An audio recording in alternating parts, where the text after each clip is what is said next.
All right, everyone, welcome to another Python video. In this video, we're going to be going through a solution of a Python problem called the pattern creator. We're going to write a function that takes an integer greater than 0, then output prints the following pattern. So if n is equal to 5, it will print out all this.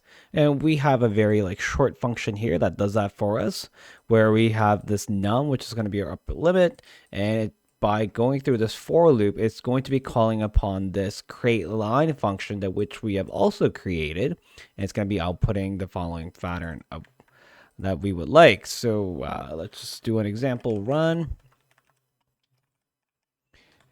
All right, so if we run this code and with the value of 5 right here, it's going to output this, okay? And I just want to show you that this outer output pattern does not return anything. So if I were to assign a variable with the value from something that's been returned or something that doesn't have a return statement from a function, what it outputs is none. There's nothing outputted or nothing returned from a function, so v is just empty. So that is considered a none value. Okay, but the more important function that I do want to highlight is our create line function. It takes a single integer as an argument, so it's called num. Is an integer, is determine how long the string is, and we're going to create a string 1 and 0 based on the argument, and we're going to return this text value, which is a series of 1 and 0 as a string.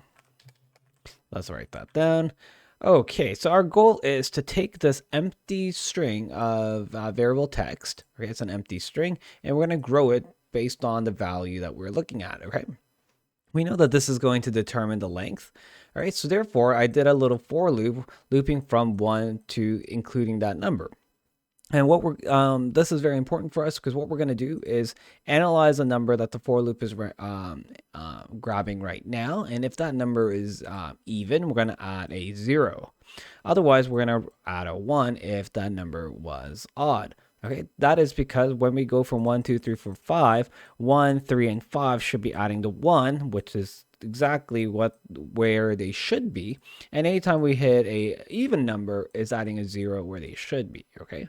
So what this function does is creates this single line. It is able to create single line depending on how long each string that is. And what we're doing is just calling that function over and over again so that we don't have to do all this mess of a code inside this loop.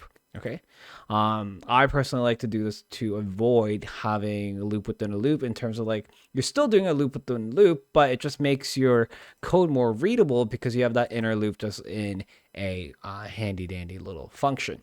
So there you go. This was the solution for the pattern maker problem, and the one important thing was that we were looping from 1 to our upper limit set by our number, and based on what that each individual I value was, we were adding different strings of 1 or 0 depending on if that value is even or odd. So that was a nice little trick to create this pattern.